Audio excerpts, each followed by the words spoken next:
14 ಕ್ಷೇತ್ರಗಳಲ್ಲಿ ಇವತ್ತು ಎರಡನೇ ಹಂತದ ಮತದಾನ ನಡೀತಾ ಇದೆ. ಬೆಳಗ್ಗೆ 7 ಗಂಟೆಯಿಂದಲೂ ಕೂಡ ಮತದಾನ ಆರಂಭವಾಗಿದ್ದು ಮತದಾನದ ಪ್ರಕ್ರಿಯೆ ನಡೀತಾ ಇದೆ.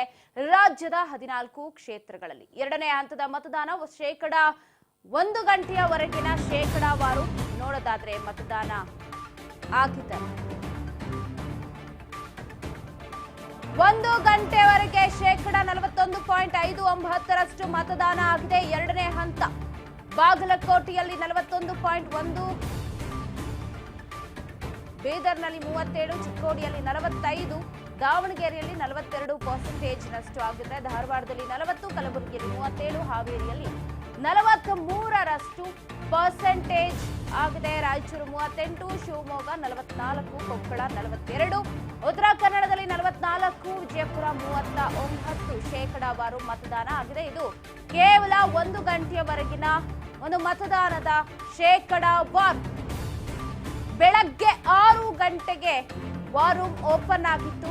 7 ಗಂಟೆಯಿಂದ ಮತದಾನ ಪ್ರಕ್ರಿಯೆ ನಡೀತಾ ಇದೆ. ಸಂಜೆ 6ರವರೆಗೆ ಮತದಾನ ಆಗುತ್ತೆ.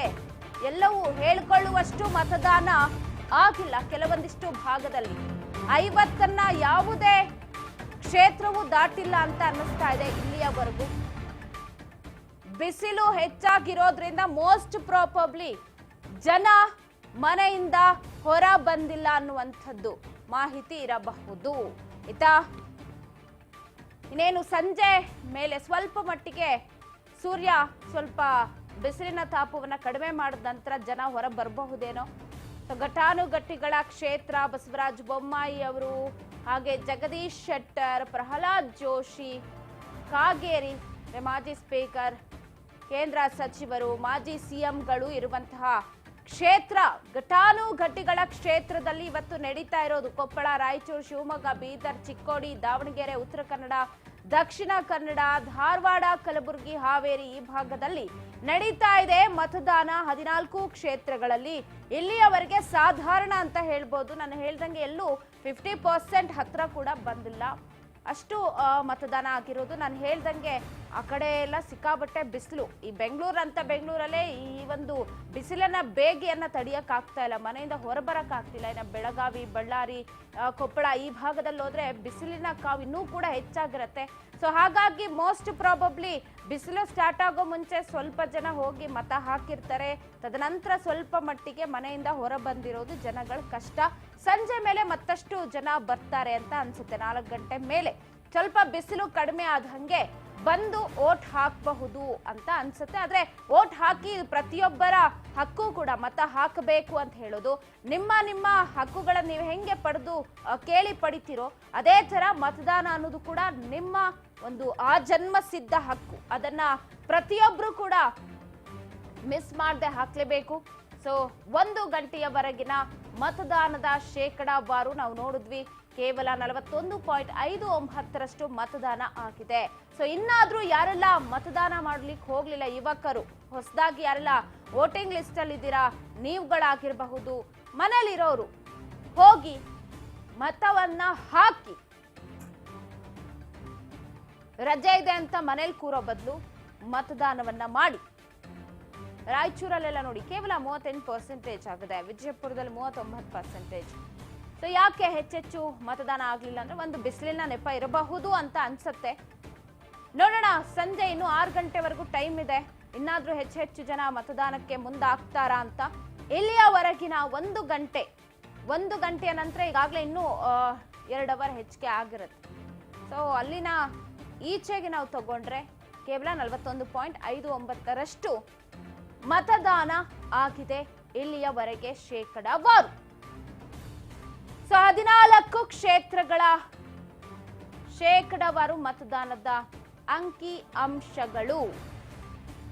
ನಾನೀಗಾಗಲೇ ಹೇಳ್ದಂಗೆ ಕೇಂದ್ರ ಸಚಿವರು, ಹಾಗೆ ಮಾಜಿ ಸ್ಪೀಕರ್, ಮಾಜಿ ಸಿಎಂ ಎಲ್ಲ ಘಟಾನುಘಟಿಗಳ ಕ್ಷೇತ್ರ. ಸೊ ಆ ಕ್ಷೇತ್ರಗಳಲ್ಲಿ ಇವತ್ತಾಗ್ತಾ ಇರೋ ಎಲೆಕ್ಷನ್.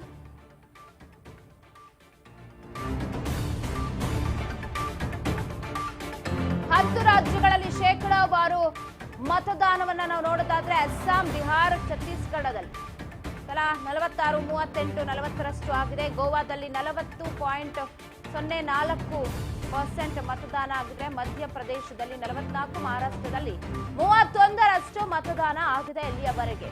ಉತ್ತರ ಪ್ರದೇಶದಲ್ಲಿ 38, ಬಂಗಾಳ 29%.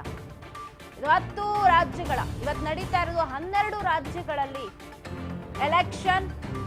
ಕೆಲವೊಂದು ಕಡೆ 2ನೇ ಹಂತ, ಕೆಲವೊಂದು ಕಡೆ 3ನೇ ಹಂತ, ಕೆಲವೊಂದು ಕಡೆ ಮೊದಲನೇ ಹಂತ. ಗೋವಾ, ಗುಜರಾತ್, ಕರ್ನಾಟಕ, ಅಸ್ಸಾಂ, ಬಿಹಾರ, ಮಧ್ಯಪ್ರದೇಶ, ಪಶ್ಚಿಮ ಬಂಗಾಳ, ಮಹಾರಾಷ್ಟ್ರ 12 ರಾಜ್ಯಗಳಲ್ಲಿ ನಡೀತಾ ಇದೆ ಲೋಕ ಕದನ. ನೋಡಿ, ಎಲ್ಲಾ ಕಡೆನೂ ಅಷ್ಟೇ ಪರ್ಸೆಂಟೇಜ್ಗಳು ಹೇಳ್ಕೊಳ್ಳುವಷ್ಟು ಬಂದು ಮತ ಹಾಕಿಲ್ಲ. ಇಲ್ಲಿಯವರೆಗಿನ ಶೇಕಡಾವಾರು ಛತ್ತೀಸ್ಗಢ, ಬಿಹಾರ ಆಗಿರ್ಬೋದು, ಅಸ್ಸಾಂ ಎಲ್ಲಾ ಕಡೆನೂ ನೋಡಿ 48, 46, 38ರಷ್ಟು ಶೇಕಡಾವಾರು ಆಗಿದೆ.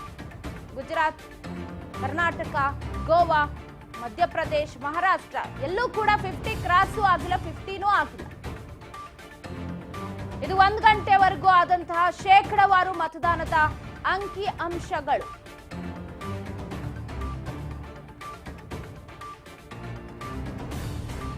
ಅಲ್ಲಿ ಕೂಡ ಘಟಾನುಘಟಿಗಳು, ಅಮಿತ್ ಶಾ ಅಂತಹ ಘಟಾನುಘಟಿಗಳ ಕಳೆ ಬರಹ EVM ಮಿಷನ್ ಸೇರ್ಕೊಳ್ತಾ ಇದೆ. 1 ಗಂಟೆಯವರೆಗೂ ಶೇಕಡಾ ಮತದಾನ ಕರ್ನಾಟಕದಲ್ಲಿ 41ರಷ್ಟು ಆದ್ರೆ ಉತ್ತರ ಪ್ರದೇಶ 38, ಪಶ್ಚಿಮ ಬಂಗಾಳ 49ರಷ್ಟು ಮತದಾನ ಆಗಿದೆ. ಶೇಕಡಾವಾರು ಇವತ್ತು ನಡೀತಾ ಇರೋದು 12 ರಾಜ್ಯಗಳ ಲೋಕ ಕದನ.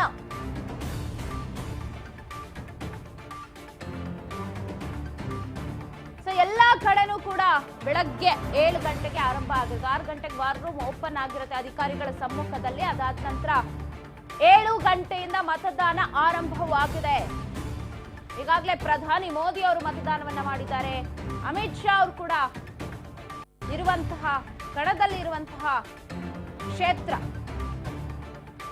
ಗುಜರಾತ್, ಮೋದಿ ಅವರ ತವರ ಕ್ಷೇತ್ರ. ಅಲ್ಲಿ ಕೂಡ ಇವತ್ತು ಮತದಾನ ನಡೆದಿದೆ. ಅಮಿತ್ ಶಾ ಅವರು ಕೂಡ ಮತದಾನವನ್ನ ಮಾಡಿರೋ ವಿಜುವಲ್ಸ್ ಅನ್ನ ನೀವು ನೋಡಬಹುದು. ಗುಜರಾತ್ನಲ್ಲಿ, ಅಸ್ಸಾಂ, ಬಿಹಾರ್, ಛತ್ತೀಸ್ಗಢ, ಪಶ್ಚಿಮ ಬಂಗಾಳ, ಉತ್ತರ ಪ್ರದೇಶ ಎಲ್ಲ ಭಾಗದಲ್ಲೂ ಕೂಡ ಮತದಾನ ನಡೆದಿದೆ. ಪ್ರಧಾನಿ ಮೋದಿ ಅವರು ಕೂಡ ಇವತ್ತು ತಮ್ಮ ಹಕ್ಕು ಚಲಾಯಿಸಿದ್ದಾರೆ. ತಮ್ಮ ಎಕ್ಸ್ ಖಾತೆಯಲ್ಲೂ ಕೂಡ ಅವ್ರು ಹಾಕೊಂಡಿದ್ದಾರೆ, ನನ್ನ ಹಕ್ಕನ್ನ ನಾನು ಚಲಾಯಿಸಿದ್ದೀರಿ ನೀವು ಅಂತ. ನೀವು ಹೋಗಿ ಹಕ್ಕು ಚಲಾಯಿಸಿ. ಕೆಲವೊಂದಿಷ್ಟು ಕಡೆ ಟೈಟ್ ಸೆಕ್ಯೂರಿಟಿ, ಯಾಕಂದ್ರೆ ಕೇಂದ್ರ ಗೃಹ ಸಚಿವರಾಗಿರಬಹುದು, ಹಾಗೆ ಪ್ರಧಾನಿ ಇವರೆಲ್ಲ ವೋಟ್ ಮಾಡುವಂತಹ ಸಂದರ್ಭದಲ್ಲಿ ಟೈಟ್ ಸೆಕ್ಯೂರಿಟಿಯನ್ನ ಅಲ್ಲಿ ನಿಯೋಜನೆ ಮಾಡ್ತಾರೆ. ತುಂಬಾ ಕಟ್ಟುನಿಟ್ಟಾಗಿ ನಡೆಸಬೇಕಾಗುತ್ತೆ. ಯಾವುದೇ ರೀತಿ ಅಹಿತಕರ ಘಟನೆಗಳು ಆಗಬಾರ್ದು, ಎಲ್ಲೂ ಕೂಡ ಸೆಕ್ಯೂರಿಟಿ ಲೋಪ ಆಗಬಾರ್ದು. ಆ ಕಾರಣದಿಂದಾಗಿ ಇವತ್ತು ಸೆಕ್ಯೂರಿಟಿನೇ ಅಲ್ಲಿ ವೋಟಿಂಗ್ ಕೂಡ ಆಗುತ್ತೆ. ಸೊ ಇಲ್ಲಿವರೆಗೂ 10 ರಾಜ್ಯಗಳ ಶೇಕಡಾವಾರು ನಾವು ನೋಡಿದ್ವಿ. ಗೋವಾ, ಗುಜರಾತ್, ಕರ್ನಾಟಕ ಆಗಿರಬಹುದು, ಮಧ್ಯಪ್ರದೇಶ ಆಗಿರಬಹುದು, ಮಹಾರಾಷ್ಟ್ರ ಆಗಿರಬಹುದು, ಬಿಹಾರ, ಪಶ್ಚಿಮ ಬಂಗಾಳ, ಉತ್ತರ ಪ್ರದೇಶ ಇಲ್ಲೆಲ್ಲ ಭಾಗದಲ್ಲೂ ಕೂಡ 1 ಗಂಟೆಯವರೆಗೆ ಎಲ್ಲೂ 50% ಕ್ರಾಸ್ ಆಗಲಿಲ್ಲ. ಈ ಬಾರಿ ಯಾಕೋ ತುಂಬಾ ಕಡಿಮೆ ಪರ್ಸೆಂಟೇಜ್ ಆಗ್ತಾ ಇದೆ. ಬಿಸಿಲಿನ ತಾಪಕ್ಕೆ ಜನ ಹೊರಗೆ ಬರ್ತಿಲ್ವಾ? ಹಂಗ ನೋಡೋದಾದ್ರೆ ಈ ಉತ್ತರ ಪ್ರದೇಶ ಭಾಗದಲ್ಲೆಲ್ಲ, ಉತ್ತರ ಭಾಗದಲ್ಲಿ ಅಷ್ಟೊಂದೆಲ್ಲ ಏನು ಹೇಳಿಕೊಳ್ಳುವಂತಹ ಬಿಸಿಲು ಇರಲ್ಲ, ಬೇಗ ಇರಲ್ಲ. ಸೊ ಆದ್ರೂ ಅಲ್ಲೂ ಕಡಿಮೆನೇ ಆಗಿದೆ. ಇತ್ತ ನಮ್ಮ ಕರ್ನಾಟಕ, ಅದು ಉತ್ತರ ಕರ್ನಾಟಕ ಭಾಗದಲ್ಲಿ ಬಿಸಿಲಿನ ಕಾವು ಸ್ವಲ್ಪ ಮಟ್ಟಿಗೆ ಜಾಸ್ತಿ. ಬಿಸಿಲ ನಾಡು ಬಳ್ಳಾರಿ, ಕೊಪ್ಪಳ, ಗದಗ, ಬಾಗಲಕೋಟೆ, ದಾವಣಗೆರೆ ಈ ಭಾಗದಲ್ಲೆಲ್ಲ ಬಿಸಿಲು ಹೆಚ್ಚಾಗಿರೋದ್ರಿಂದ ಜನ ಸ್ವಲ್ಪ ಮಟ್ಟಿಗೆ ಹೊರಗೆ ಬಂದಿಲ್ಲ. ಇಲ್ಲಿ ನೋಡ್ತಾ ಇದ್ದೀರಾ, ಪ್ರಿಯಾಂಕ್ ಖರ್ಗೆ ಹಾಗೆ ಮಲ್ಲಿಕಾರ್ಜುನ್ ಖರ್ಗೆ ಅವರು ಅವರ ಕ್ಷೇತ್ರ ಕಲಬುರಗಿ, ಅವರ ಅಳಿಯಾನೇ ನಿಂತಿರೋದು. ಸೊ ಅವರು ಕೂಡ ತಮ್ಮ ಮತ ಚಲಾವಣೆಯನ್ನ ಮಾಡಾಗಿದೆ ಈಗಾಗಲೇ. ಕೆಲವೊಂದು ಕಡೆಗಳಲ್ಲಿ ಬಹಳಷ್ಟು ನಾವು ಗಮನಿಸಬೇಕಾಗಿರೋದು, ವಿದೇಶಗಳಿಂದ ಕೂಡ ನೆನ್ನೆನೆ ಬಂದಿದ್ದಾರೆ ಮತದಾನ ಮಾಡಬೇಕಂತ. ದುಬೈ ಇರಬಹುದು, ಅಲ್ಲಿನ ಮಸ್ಕತ್ ಆಗಿರ್ಬೋದು, ಜರ್ಮನಿ ಆಗಿರಬಹುದು, ಅಮೆರಿಕ, ಅಂದ್ರೆ ದೂರ ದೂರ ದೇಶದಲ್ಲಿ ಇದ್ದವರೆಲ್ಲ ಬಂದು ಮತದಾನವನ್ನ ಮಾಡ್ತಾ ಇದ್ದಾರೆ. 5 ವರ್ಷಕ್ಕೊಮ್ಮೆ ಬರುವಂತಹದ್ದಿದು ಮತದಾನದ ಹಬ್ಬ ಅಂತ ಹೇಳೋದು. ಸೊ ಅಲ್ಲಿ ದೂರದಿದ್ದವರೆಲ್ಲ ಬರ್ತಾರೆ ಅಂದಾಗ ನೀವು ನಿಮ್ಮ ಕ್ಷೇತ್ರದಲ್ಲಿರುವಂತಹ ಜನರು ಯಾಕೆ ಮತದಾನವನ್ನ ಮಾಡ್ತಾ ಇಲ್ಲ? ನಿಜಕ್ಕೂ ಬೇಸರ ಆಗುತ್ತೆ ಪರ್ಸೆಂಟೇಜ್ ಅನ್ನ ನೋಡಿದಾಗ. ಇಷ್ಟು ಕಡಿಮೆ ಪರ್ಸೆಂಟೇಜ್ ಈ ಬಾರಿನೇ ಅನ್ಸುತ್ತೆ ನಾವು ನೋಡ್ತಾ ಇರೋದು. ಕರ್ನಾಟಕ, ಗುಜರಾತ್ ನೋಡಿ ಕೇವಲ 14ರಷ್ಟು ಮತದಾನ ಆಗಿರೋದು. ಯಾಕೆ ಇಷ್ಟೊಂದು ಕಡಿಮೆ ಮತದಾನ? ಇಷ್ಟು ಜಾಗೃತಿ ಮೂಡಿಸ್ತಾರೆ, ಅಲ್ಲಲ್ಲಿ ಫ್ಲೆಕ್ಸ್, ಬ್ಯಾನರ್ಗಳು, ಮತ ಹಾಕಿ ಅನ್ನುವಂಥ ಜಾಹೀರಾತುಗಳು ಬರ್ತಾ ಇದ್ರೂ ತಲೆ ಕೆಡ್ಸ್ಕೋತಾ ಇಲ್ಲ ಯಾರು. ಅಷ್ಟು ಕಡಿಮೆ ಮತದಾನ ಆಗ್ತಾ ಇದೆ. ಮಹಾರಾಷ್ಟ್ರ, ಮಧ್ಯಪ್ರದೇಶ ನೋಡಿ, ಅಲ್ಲೆಲ್ಲ ದೊಡ್ಡ ರಾಜ್ಯಗಳಲ್ಲೂ ಕೂಡ ಕೇವಲ 44-45ರಷ್ಟು ಮತದಾನ ಆಗಿದೆ ಇಲ್ಲಿಯವರೆಗೂ. ಇನ್ನಾದ್ರೂ ಹೊರಬನ್ನಿ, ಮತದಾನವನ್ನ ಹಾಕಿ. ಮತ್ತಷ್ಟು ಸುದ್ದಿ ನೋಡ್ತಾ ಹೋಗೋಣ ಸ್ಮಾಲ್ ಬ್ರೇಕ್ ಆದ್ಮೇಲೆ.